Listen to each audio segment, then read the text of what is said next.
Been sitting here waiting for my heart rate to get back under 100. Thankfully, I can see it.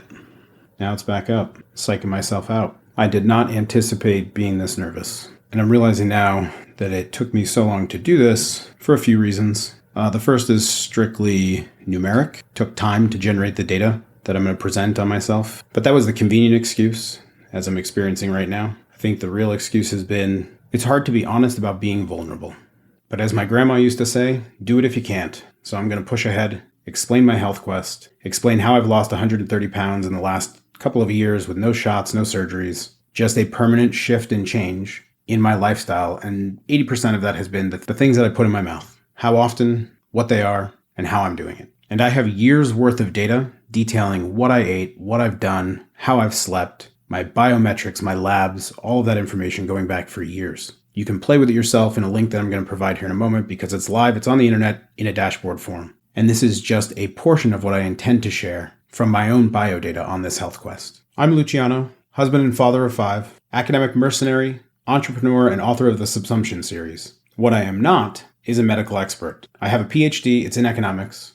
If you want to know about the economy, data, or history, that's my expertise. But I also have the lived experience of 4 decades being significantly to then morbidly class 3 obese. And when I took ownership over my own health, in part by fate and in part by force, things changed significantly. This shows my body weight over the last 5 years. This data is live at the link that's on the slides. Along with this are a bunch of other biodata metrics, which I'll explain in a few moments. I'm sharing all of this because I think it's an interesting story in its own right, but I also think parts of it might apply to some other people. And what I am doing now is the antithesis of the advice that I was given over 4 decades, the consensus advice, the prevailing expert opinion that ranged from he'll outgrow it, to it's hereditary, to it's genetic, to it's not his fault. This chart shows the change that took place when I took ownership over this process. I was forced to become the main advocate for my own health, and in doing that, I had to come with evidence. The key to getting that data were the wearable devices.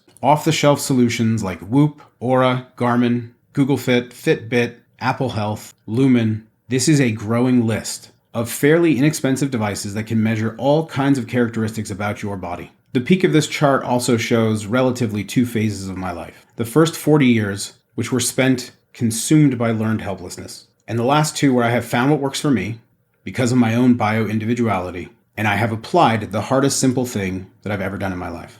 40 years is a very long period of time. And reflecting back now, the only common thread that I can see throughout all of it was this concept, which I didn't even learn until recently. Learned helplessness. Things lended themselves to this interpretation if you wanted to go that direction, and for 40 years I did. I did not have some enlightened moment where I suddenly realized my weaknesses. I was forced to this because of health issues. In context of the timeline that we're talking about, it was almost instant. I was doing okay, or so I thought, and then suddenly everything collapsed. I know now that the foundation for them was being built for 40 years. But when it happened, it was like a bad light switch.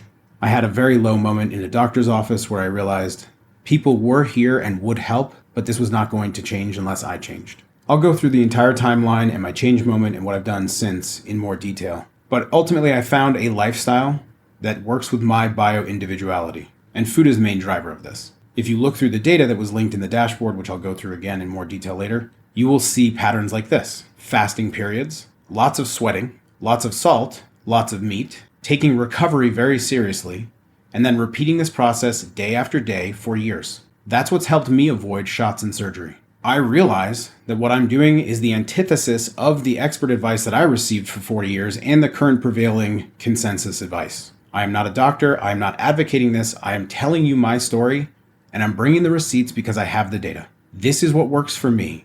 If I do those other things, I will go back to 333 pounds on the way to 400. I understand the inputs and the outputs because I have the data and I've done the modeling. But that's been key to my success. I think the data could be equally impactful for you in your situation.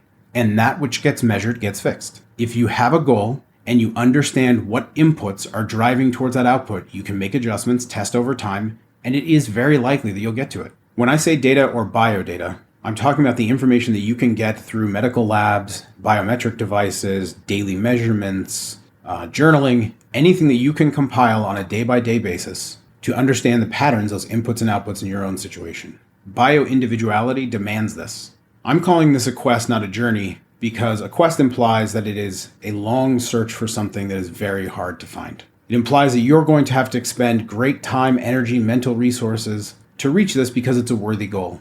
And at the lowest point in my life, almost nothing except my health when it was deteriorating had that kind of status. But I'm also calling it a quest because there isn't a single path. If bio-individuality exists, then each of us has different paths.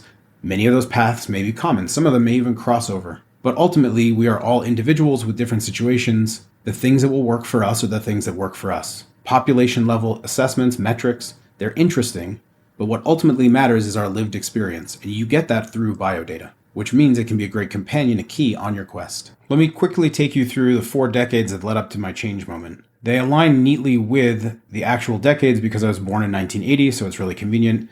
That decadal break also works really well with my own lived experience because at 0, 10, 20, 30, I've had specific change points in my own life. But there were common threads across all 4 of these decades. One of them was inflammation. You'll see in the pictures. There are some where I look like a balloon. That was happening at the same time that I was having other related medical issues. And all of this was also happening at the same time that I would be rapidly gaining weight. And all of that was happening because of the food that I was eating and the lack of an exercise routine. As those things would change over time, if I would exercise more and eat less, I could lose weight, some of the health problems would improve. But there was no hard information for me to go off of at this point. And as a child, I didn't know. Doctors were telling me the things that I had just said. But at the time, it wasn't clear to anyone. All of these threads could be grouped into 3 basic bins or buckets, if you want to think about it that way, around mind, body, and spirit. Most of the problems and things that I'm covering, just because of the nature of the data, they apply to the body. But all 3 of these things were having various issues during this period. So the net outcome was a result of all of them, not just one.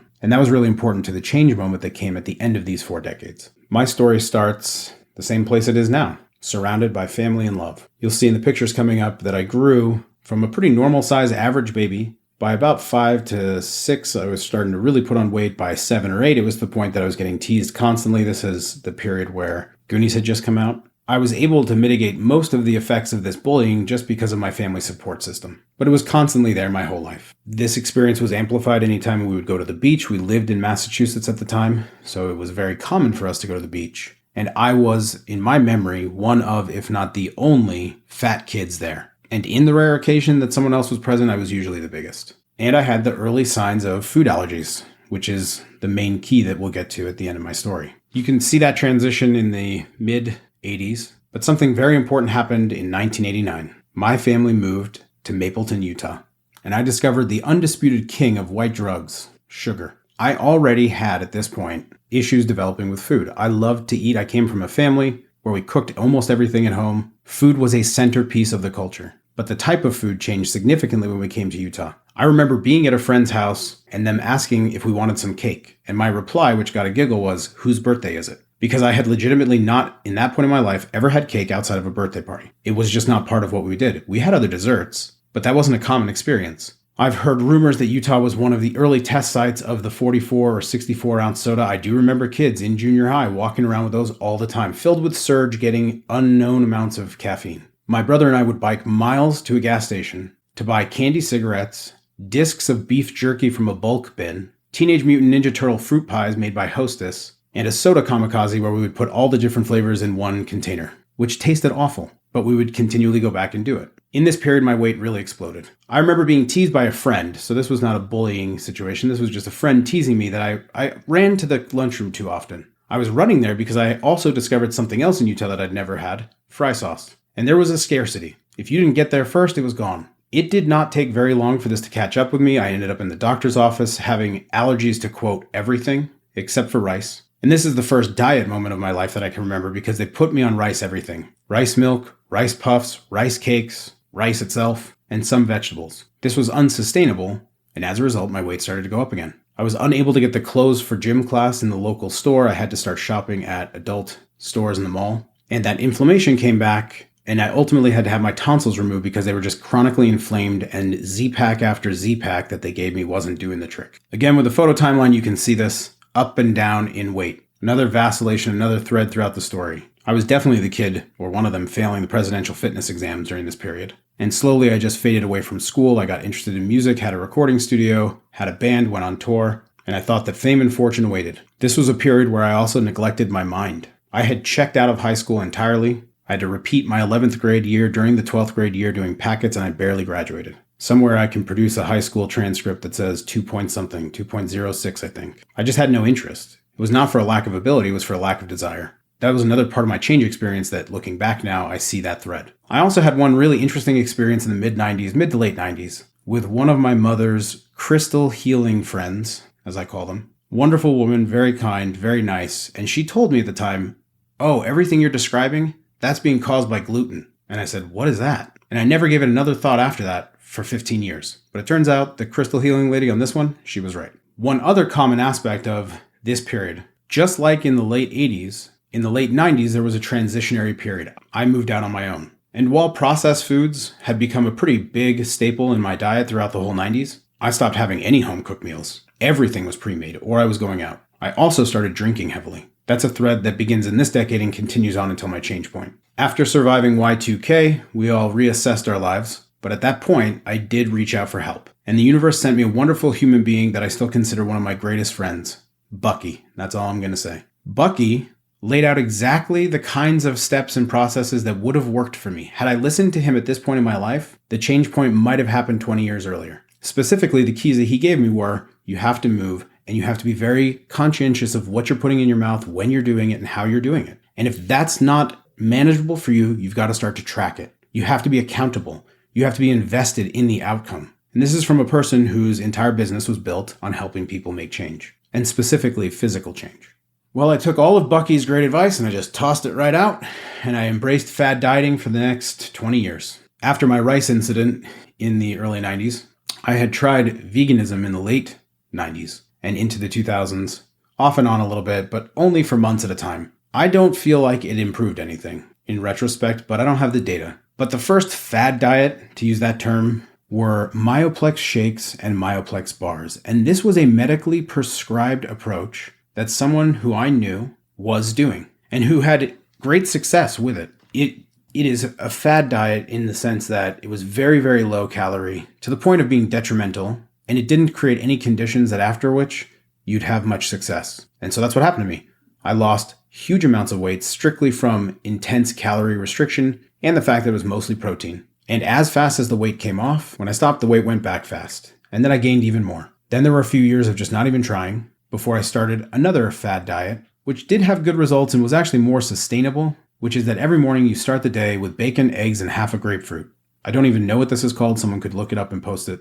I'm sure it has a formal name. And in the mid-2000s, I set down the dream of being a musician and ran into academia, where I sat all day and ate very rich food provided from very convenient sources all the time. It might have been around this time that I got rejected from one of the rides in Las Vegas, the one where you go up right to the edge of the building and then it drops off the side. They couldn't get the lap band closed on me, and so I had to turn around and walk out of there. That was a fun experience. And this would continue until the late 2000s, just before 2010, when I hit 320 pounds, the highest that I had ever recorded at that point. So I embraced the 6 small meal a day fad that was happening at the time. It was high protein, low fat. Everything I ate came out of containers that I had prepped. And this worked very well. I ended the decade at the highest weight, but throughout the 2010s, you'll see, I came down to the lowest that I had been able to achieve until now. There were 2 interesting events during the 2000s that as I look back now, I see their effects, like very dramatically, because they weren't there and then they were there, or they were there and then they suddenly went away.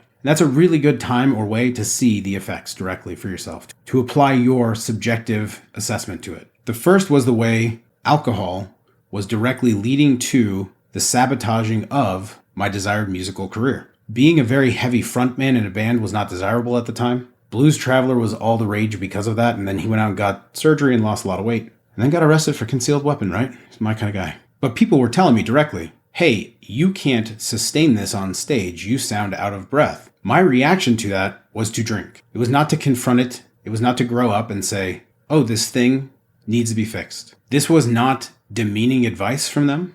I knew it was true at the time, and they were offering it to me in good faith. They were trying to help me attain the goal that I had said I wanted so badly. But this is one of those moments of failure. I did not conquer this at that time, and as a result, things collapsed around me. And in response to that failure, I moved into a new phase in my life in the mid-2000s in academia. It had been very hard to get in because of my high school situation. That's a story for a different day. But once there, I was able to thrive. My mind started to get worked. My spirit started to improve. And my body, and this gets to the second thing that I had during this decade that was very telling, started to get significantly worked because of a physical job. I was a live audio engineer. We were moving very heavy equipment at the time, all the time. And the physicality of that job was offsetting the sedentary part of my life on campus, which is why it was so dramatic when the physical job went away and I continued on campus and my weight surged again. But we're getting ahead. So the 2000s ended with me hitting that 320 mark and then starting to work my way back down to about the 250s, which is what that picture in the upper right is. That was the low end barrier on my weight in my mind. I couldn't budge from that point. I had been there for months. To get to that 250, I had also eliminated alcohol entirely. So not only was I rigid about my food prep, I remember one of my fondest memories is carrying a microwave through a Reno casino with some of my coworkers as we made our way to our rooms because we were there to work a convention. I'm pretty sure people were staring at me thinking that I had won it, but I wasn't going to get caught in some distant spot without the ability to warm up the food that I had prepped and brought in a cooler. That discipline had diminishing marginal returns, and around 250 pounds, I just couldn't budge. And then slowly, I re-embraced my old patterns around food and alcohol, and the weight started to climb again. One of the things about the 2010s that didn't exist in the 2020s, at least not as a common part of my life, were energy drinks. But Red Bull started to get added to the drinking, which allowed me to do a lot more with the same amount. I was still living a pretty sedentary life outside of work, which once that went away, it became a strictly sedentary life. But this is also the decade where I started the elimination diet process. I'm not going to go into the motivation for that right now, but I did see immediate results. Gluten was the first one to go. Then I realized that I was having a pretty significant reaction to dairy as well. Nothing will pull the destroy my insides lever faster than soy though. So when I discovered that one, it was major.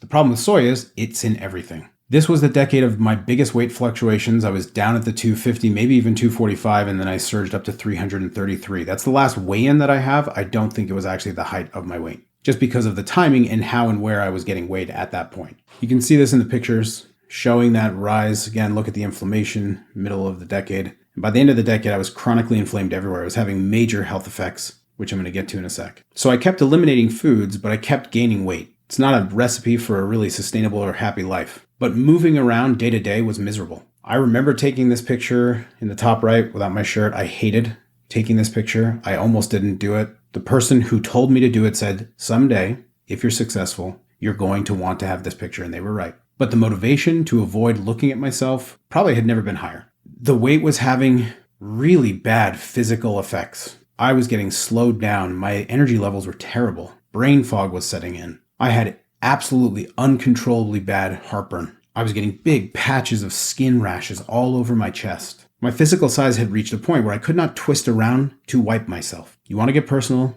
That's about as personal as we can get. I was having rib pain from having to twist. Drove me into the chiropractor and to the masseuse, none of which would solve it. I was having to pass on things with my kids, couldn't physically do it, and still I was not motivated to change. What actually did it was an almost instantaneous deterioration in my sleep. The inflammation had gotten so bad in my throat and nasal area again that I couldn't sleep at night. I would wake up choking like I had apnea. I would do nasal rinses before bed and at least once but sometimes twice during the night just so I could make it to the morning. And once my sleep went, everything else followed real fast. Scary fast. Food allergies surged again. Suddenly things that I had been eating for months or for years were starting to affect me dramatically. But for months I just slugged through it, hoping it would go away, hoping it would improve. It never did. It got worse and worse. And it was becoming pretty obvious to me what the causes were. I knew that when I would drink and that if I ate specific things, I would not be able to sleep that night. So I was having to make that trade-off during the day. Do I want to sleep tonight and feel rested tomorrow? Or do I want to have this thing that's in front of me? And I kept failing in that decision for myself and for my health for 9 months, till I ended up in the doctor's office on the table crying. Before I explained that change moment in the doctor's office, I want to define health. To me, health is the physical mobility, the mental acuity, and the spiritual stability needed to live the longest life possible for me. You're very nice. I don't care. I'm just kidding. I care. But this is my definition for me. If I don't have those three components, if any of them is out of balance, the others suffer. The weight gain and the health problems were strongly correlated. As someone who is elbows deep in data every single day, this was one of the strongest patterns that I was seeing in life. It became very obvious to me. But yet for 9 months, I continued to make the wrong, failed choice. But those sleep problems, you can't run from that forever. And when I had this moment in the doctor's office, she was very kind. She tried to assure me that we would work through it. All things that I had heard at that point for 40 years of my life. I had zero belief that this person was actually going to be able to help me change. And this still wasn't rock bottom, but things would get worse for my physical and mental health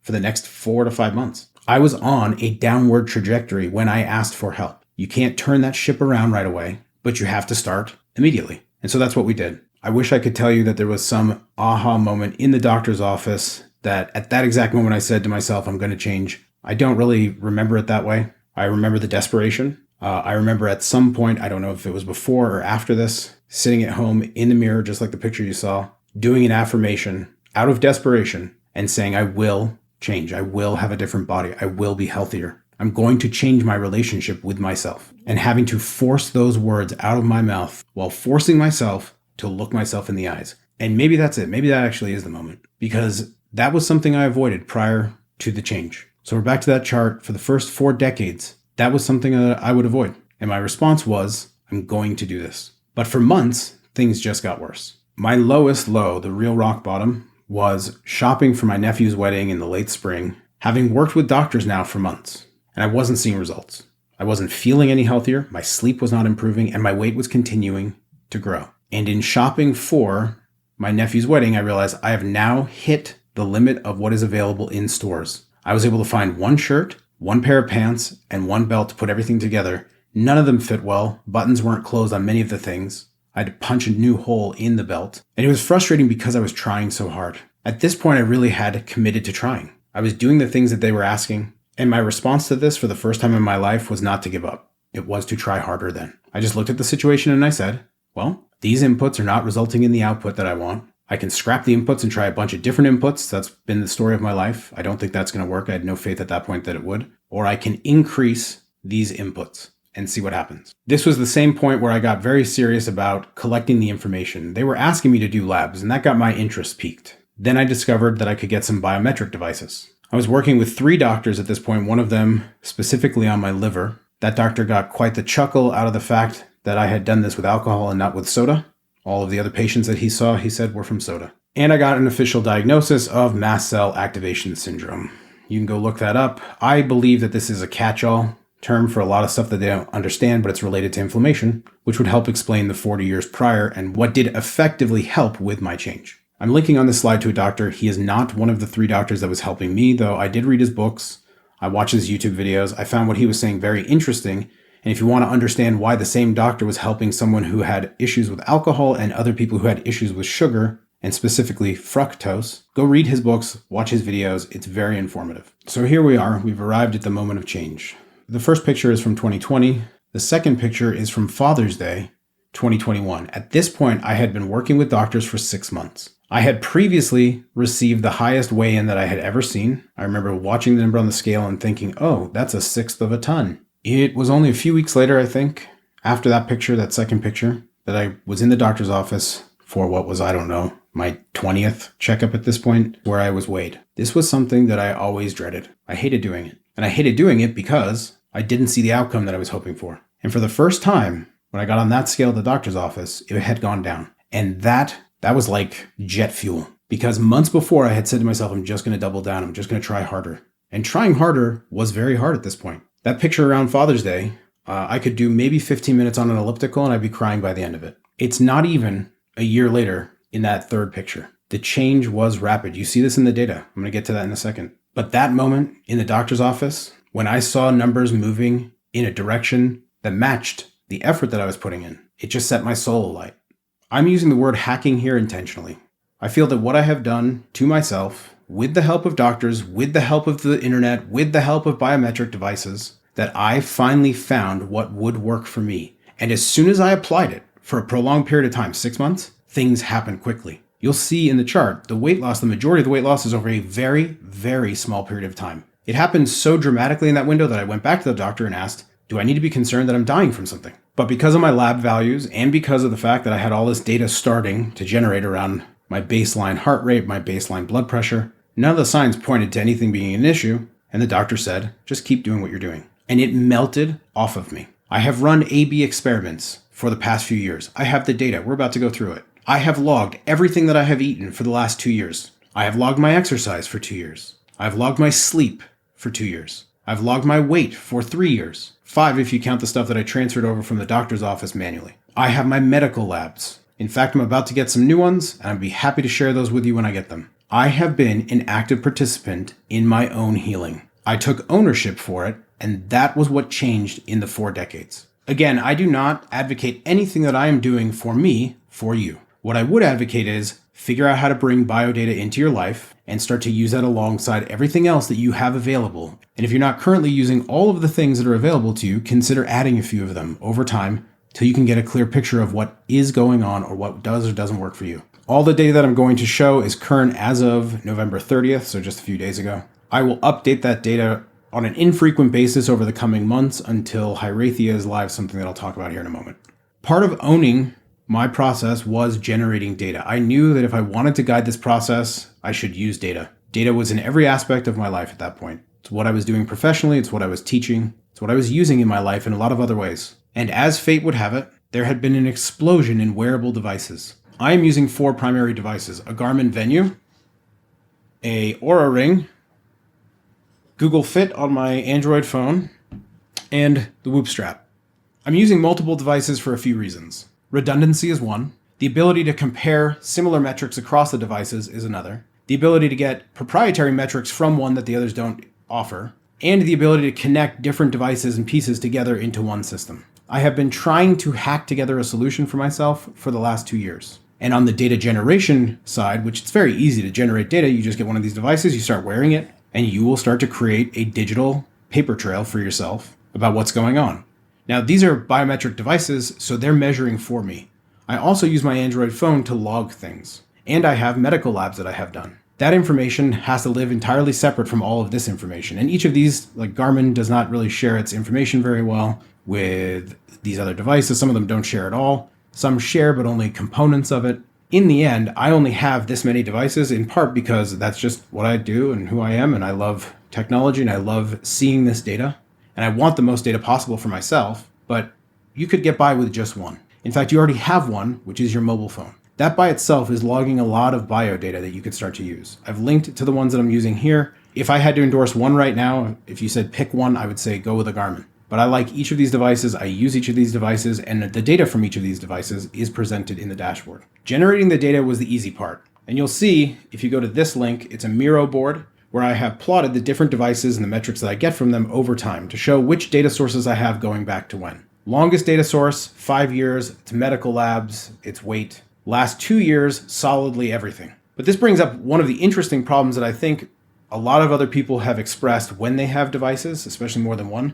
Usually, as soon as they get a Garmin and then they look at that versus their phone, they say, why don't these match? Why are the numbers different? They're both collecting steps. Well, they collect them different ways and they define them differently. This is true with steps, sleep, exercise data, food logging, and then there's the issue of you can store this data or generate this data, but then how do you get at it? Each device adds new insights, but most of them have some duplication. So that's why I said you can get away with just one. But you will ask yourself the same question when you look at your phone versus your watch, or if you get an Aura, which is correct here? The difficulty with answering that question is that you're forced to analyze this data in isolation within each platform. You have to go into Garmin Connect to look at Garmin data. You have to go into the Aura app to look at the Aura data. Each has an online portal where you can go and look at that proprietary data in their proprietary portal.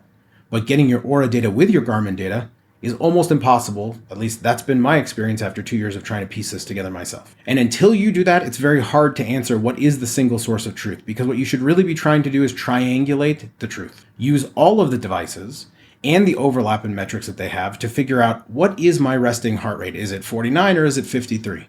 Well, if you're using 3 devices, you could take all 3 and average it, and that's one way to approach it. You could look at the accuracy of each and weight them accordingly.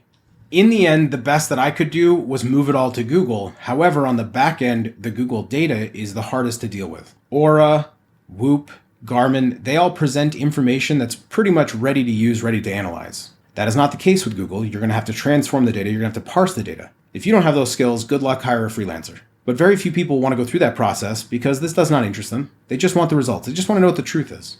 And that's what was driving me. So I persevered through all those limitations, and I pieced my data together. I have published an important portion of my data. This is all data historically, so if I have data going back to some date, I'm presenting it. But the metrics are a very small subset of what's actually available. I got this data by working through either the apps themselves or their online portals. In some cases, I was able to export files. In some cases, I was able to initiate a report that would be emailed to me. And in other cases, I had to open a Google Sheet and I had to manually transfer from the app into a sheet to record some of this. I'm telling you this because this is not perfect, exact, precise information. The trends are real. The trends are what matter. Whether I'm actually 207 today or 206, that's not what matters. What matters is that a couple of years ago, I was 333. That trend's really obvious. And if you look through each of these, you come down here, this is the dashboard. You can navigate here to the different pages. This is zoomed in on my weight. We can go and look at my steps on Google Fit. This is my steps month by month. We can go and look at activities, so my Garmin activities versus my Whoop activities, and you'll notice the total activities logged, and also look at the calories burned and the average calories burned. When you go here, you might ask, what's going on? Why don't these match? Well, I know from having explored this data and dealt with it and lived it, everything that I log in Whoop, I log in Garmin, but not vice versa. Almost everything, because if you're off-grid hiking with Whoop, you don't have reception, it doesn't work. But virtually everything that's in Garmin is also in Whoop. But then there are all these additional low-calorie activities like the sauna or red lighting that I don't put into Garmin. And even in here, Whoop pre-classifies some of them different ways, and these definitions change over time. So for example, other is actually sauna before they added the sauna category. They're not going to go back and retroactively change those, or they haven't. I could, because I have access to my data, but I'd like an easier way to do that than actually coding. My point in showing you the dashboard and in walking you through some of these values is understand that they are approximations. Understand that they have been used to guide my process for years, and that process has resulted in the successful improvement of my health and significant weight loss. So if you don't know all of the details that are at play behind the data, then acting blindly on it is a little dangerous. Instead, look at it as a general pattern. The number of activities have gone up significantly in the last 2 years. That's been part of my story. Improved sleep. Let's jump to that last page. Average sleep score of 65, but it does seem to be trending up. And I can tell you physically, I feel like it's trending up. This is a really good example of multimodality. This average is being pulled down significantly by all of these low values, these very low values, which happen to me occasionally. They're usually work-related, usually sleep for only a few hours when these scores show up. If you take them out, what happens? These might be outliers by the actual statistical definition. What happens to my average? Because I can tell you it doesn't feel like 65. And that's the other part about data. I have to be constantly assessing what I'm seeing in these numbers against my subjective experience. Data helped me improve on my subjective experience. It did not replace my subjective experience. It's another piece of evidence that I use when triangulating the truth about what's happening with my health. I also have in here my daily calories consumed. These are consumed. I do have daily calories burned, and I'll probably put that on a new plot. Show both of them, or maybe the net as a result. But these are calories consumed. And you also have access to this, which I think is probably the most interesting of all of it. I have logged everything that I ate for 2 years, because 3 years-ish ago, when I made the decision that I was going to do this, I was going to change, looking at the numbers, as painful as it was going to be, was a necessary step if I was going to make improvements. And I got numb to it. I remember the last time that I had a fear related to this was around 230, so that's probably more than a year ago, well over a year ago. And I remember I got stuck at 230 and I thought, is this like my 250? Am I going back up? And at that time I said, it doesn't matter, I'm going to keep applying what I've done. If I need to, I'll increase the amount of inputs to see if that changes the output. Turned out that what I really needed to be doing was eliminating more and more things from my diet and getting back to what is effectively, and if you just look at one of the last days, you come here, this will let you look at any one day. Right now on the screen, you're looking at the totality of 2 years. And this is also slightly misleading because it looks like that I'm just the subject of an Italian joke here with all the olive oil that I consume, and I do consume a lot of olive oil. But all the meat that I consume is spread out across different cuts and different types. The main thing I eat is meat. The second thing that I eat is olive oil, then salt, and then some vegetables and fruit.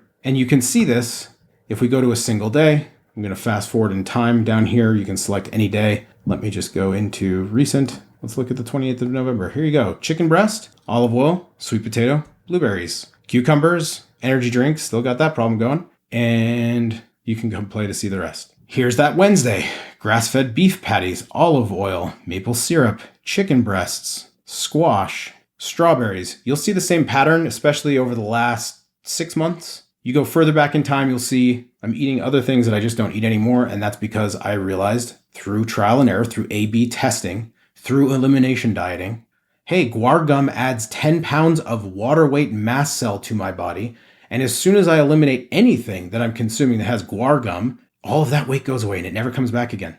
So there's one other thing I want to talk about with this data. I have dutifully logged every single thing that I ate as best as I could remember at the moment that I was eating it. I did not wait till the end of the day to fill this out most of the time.